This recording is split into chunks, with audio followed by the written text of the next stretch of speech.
देशैभरका निर्वाचन क्षेत्रहरूमा अग्रता लिइरहेको अवस्था छ अधिकांश ठाउँमा। बर्दियाको अवस्थालाई हामीले विश्लेषण गर्ने हो भने अथवा आकलन कसरी गर्न सकिन्छ? अन्दाजी सुरुमा आम दर्शकहरूलाई बर्दिया जिल्ला 2वटा निर्वाचन क्षेत्रसँग प्रदेश सभाका भनेर मैले जानकारी गराइसकेँ। हामी कहाँ जिल्लामा 2वटै निर्वाचन क्षेत्रमा गरेर 3,23,266 मतदाता हुन्। त्यो मध्ये म निर्वाचन क्षेत्र नम्बर 1 मा 1,68,034 मतदाता रहेका छन्, जसमध्ये हिजो मात्रै खसेको मत 1,02,836 हो।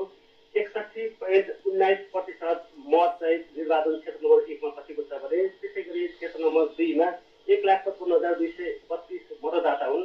त्यो मध्ये 94,363 मत खसेको छ। सरसठी हेर्दाखेरि यो 60.78% मत खसेको देखिन्छ। समग्रमा बर्दिया जिल्लामा 1,97,179 मत खसेको छ। हामीले यसलाई प्रतिशतमा तुलना गरेर हेऱ्यौँ भने 61% मत बर्दिया जिल्लामा खसेको छ। अब मत गणनातिर म यहाँलाई जोड्न चाहन्छु। बर्दिया जिल्लाको निर्वाचन क्षेत्र नम्बर 2 ले राति नै 4 बजेदेखि नै आज बिहानैदेखि मतगणनाको कार्य प्रारम्भ गरिसकेको छ। केही दिन अगाडि मात्रै त्यहाँको पछिल्लो मत गणनाको परिणाम सार्वजनिक भएको छ। म यहाँलाई सरसठी जानकारी गराउन चाहन्छु।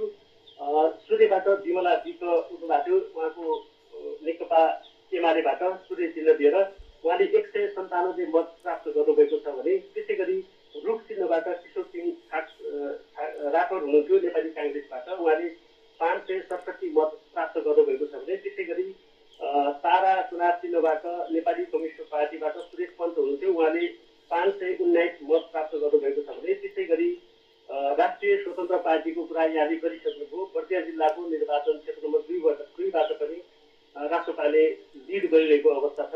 हामीले सरसठी सबै उम्मेद्वार हेर्दाखेरि घन्टी चुनाव चिन्हबाट श्रीधर पोखरेल उम्मेद्वार हुनुहुन्छ, उहाँले प्राप्त गरेको अहिलेसम्मको मत छ 938 मत प्राप्त गर्नुभएको छ र उहाँले अग्रता कायम गरिराखेको अवस्था छ। अहिलेसम्म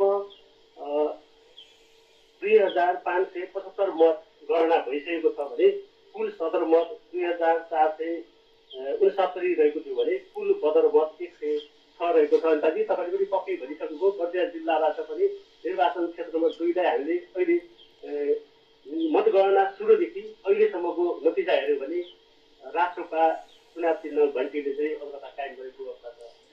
हस्, धन्यवाद दिलजी जानकारीको लागि।